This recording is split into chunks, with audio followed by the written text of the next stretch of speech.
이번 주 언약의 대열에 서는 사람들입니다.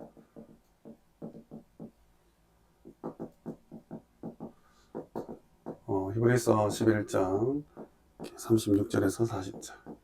믿음의 영웅들에 대한 이야기죠. 잘하는 말씀 드립니다. 일단 내가 이 대열에, 줄에 서 있는가, 서 있다는 게 어떤 것인가, 또 이탈한 것은 또 어떤 게 이탈한 것인가, 교회를 다니란 말인가, 잘 생각해 볼 거리들이 많죠. 많은 후대들이 성장하면서 이 대열을 많이 이탈해요. 교회를 옮기고 지역 이사 가서 바뀌고 이런 차원이 아니라 언약 자체에서 이탈을 한다는 거죠. 유대인들은 전 세계 0.2%밖에 안 됐는데 전 세계의 정치, 경제, 사회, 문화를 다 장악했죠. 영화, 미디어, 다이아몬드 시장들 완전 꽉 잡고 있습니다.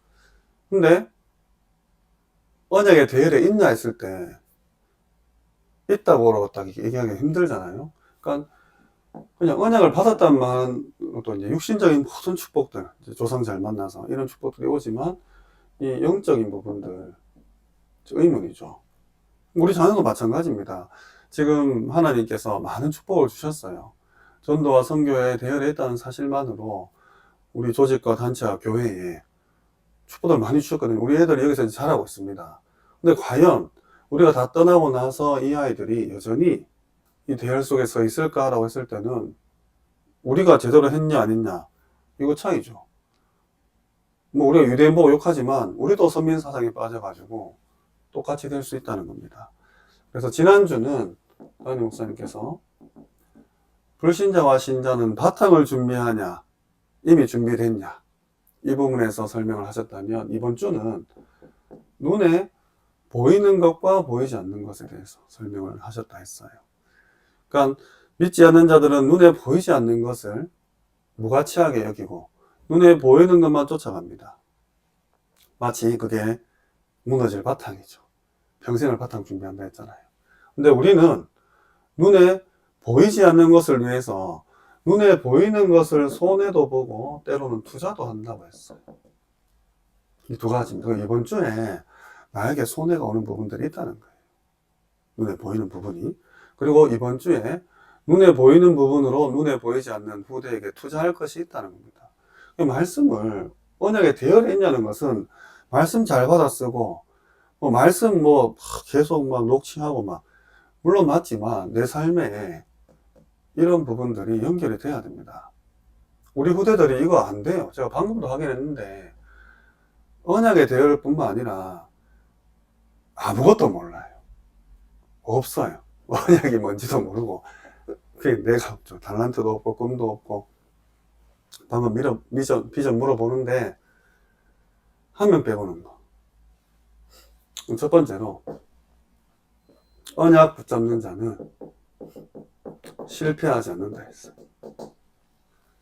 그 이유가, 실패하지 않는 이유는 미래가 보이기 때문입니다.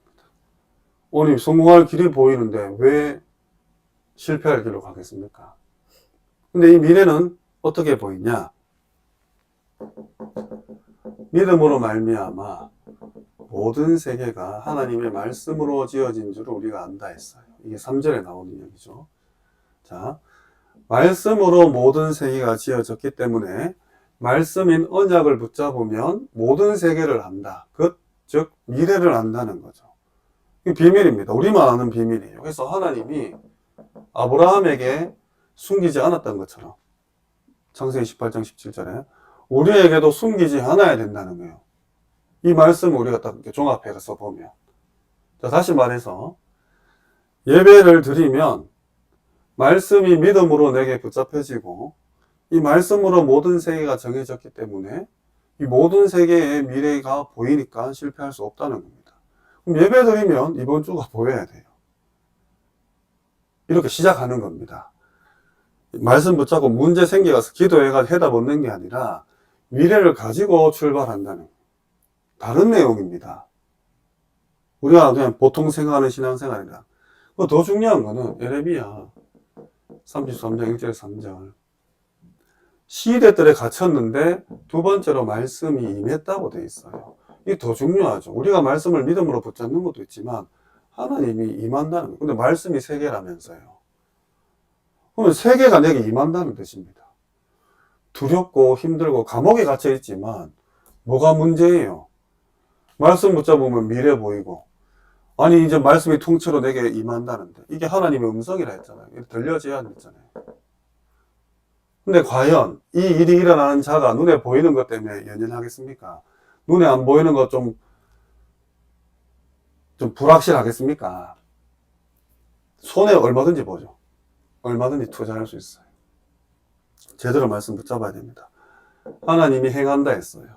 그것을 만들고 지어서 성취한다 했어요. 본인 이름까지 걸었습니다. 뭐가 문제입니까? 이 두 가지.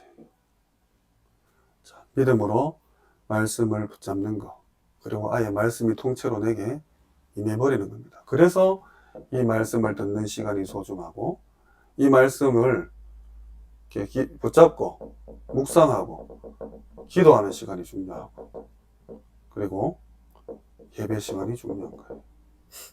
모든 게 일어나는 시간이잖아요. 말씀을 주시면 내 문제 갖다가 막 대입해가지고 막 죽자 살자 붙들고 막 밥 안 먹고 잠 안 자고 그래 기도하는 게 아니라, 모든 세계라니까요. 전 세계를 내게 맡기셨습니다. 다른 언약 붙잡으세요. 다른 약속 붙잡으세요. 내 몸 고쳐주고 내 문제 해결해 주는 약속 말고, 정말 이 모든 세계가 지어져 있습니다. 숨기지 않겠다 했어요.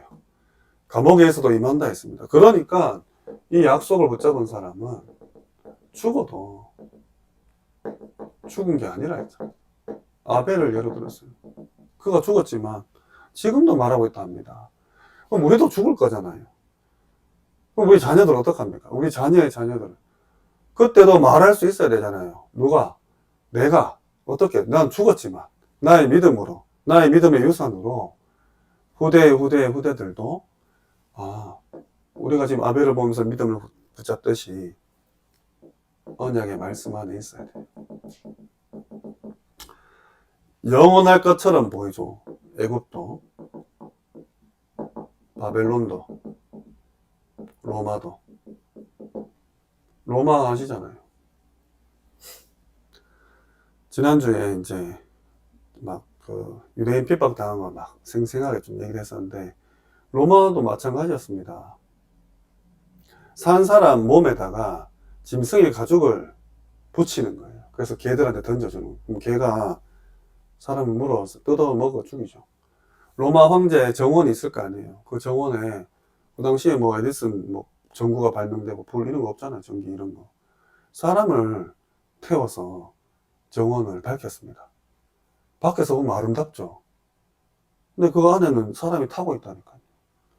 그렇게 열 황제가 끝나지 않을, 로마는 영원하다, 로마의 해는 지지 않는다, 이런 말, 모든 길은 로마로 통한다, 이런 말이 지금도 전해질 만큼 강력한 대국이었는데, 하나님은 그 보잘것없는 지하에 숨어서 예배드리는 이스라엘 백성들, 그들로 말미암아 313년에 국교로 공인되고, 한 90년쯤 되면 니키아 신조를 인정하게 돼요, 황제가. 이때부터 이제 핍박은 줄어들었죠. 이제 국교니까 예수 믿는다고 죽일 수는 없잖아요. 근데 완전히 로마가 복음화되는, 근데 그게 또 타락하죠. 그러니까 끊임없이 눈에 보이는 것 때문에 실패하고 있습니다. 자, 이번 주에 일어나는 모든 문제는 하나님이 되기 위해서, 예수가 그리스도 되기 위함이다 라고 이걸 체험해야 했어요. 내게 문제가 와야 돼요. 그래야 약속이 됩니다. 눈에 보이는 것 문제잖아요. 눈에 보이지 않는 것 약속입니다.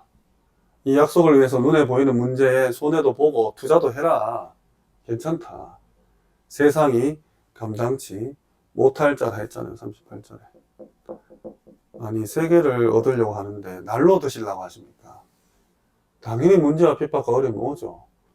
근데 이게 문제를 안 느꼈죠. 왜냐하면 세계가 복음화되니까. 전 세계가 내 거니까.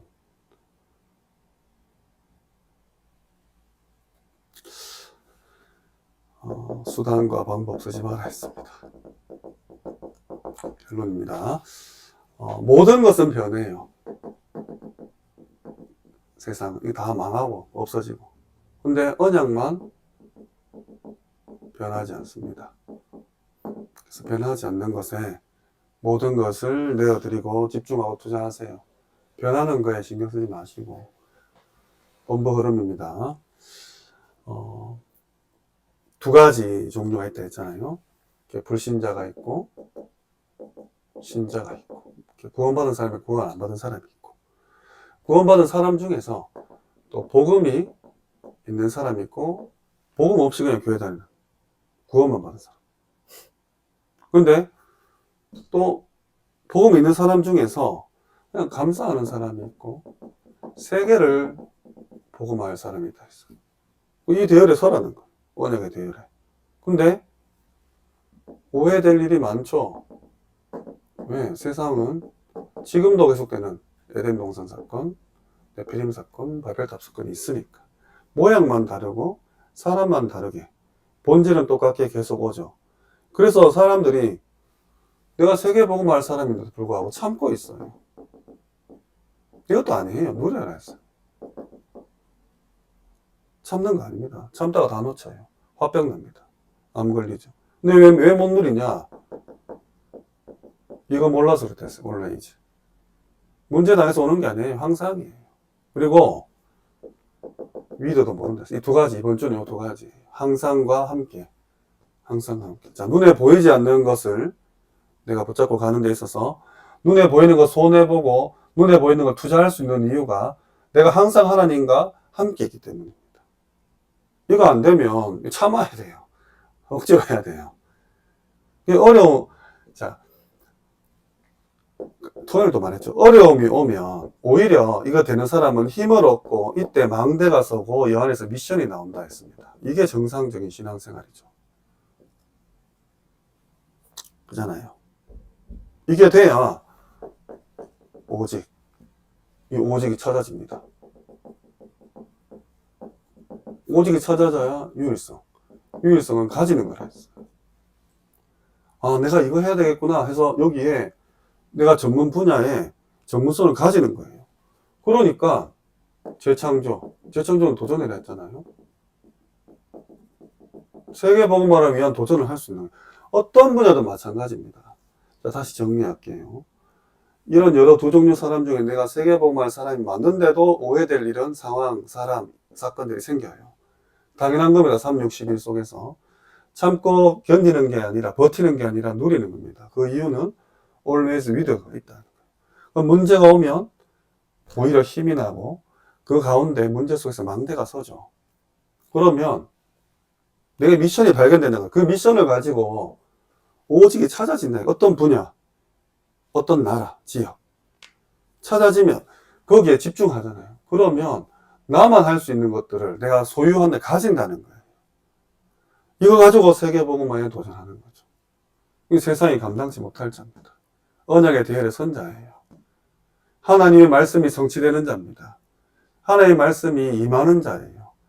그 누구도 그 어떤 핍박과 환난도 칼로 톱으로 켜고 막 매로 때리고 막 바다에 빠지고 며칠을 굶고 아무 상관없어요. 실제로 히브리서 11장 38절은 한 60년대에 세워진 기록된 말씀입니다. 그대로 313년까지 이 말씀이 성취가 돼요. 계속해서 핍박이 옵니다. 근데 세상이 감당치 못한다는 말이 맞았잖아요. 결국은 히브리서 11장이 로마 복음화 되고 나서 쓴 데가 아니라니까요. 이런 일이 있지만 감당치 못할 거라 했는데 말씀이 먼저 임했고 뒤에 역사가 성취가 됐어요. 그럼 지금 날에 우리가 무슨 말씀을 주시잖아요. 말세 때 어떤 일이 날 거다 약속 붙잡고 있잖아요. 상관없습니다. 이 축복 누리시기를 주님의 이름으로 축원합니다.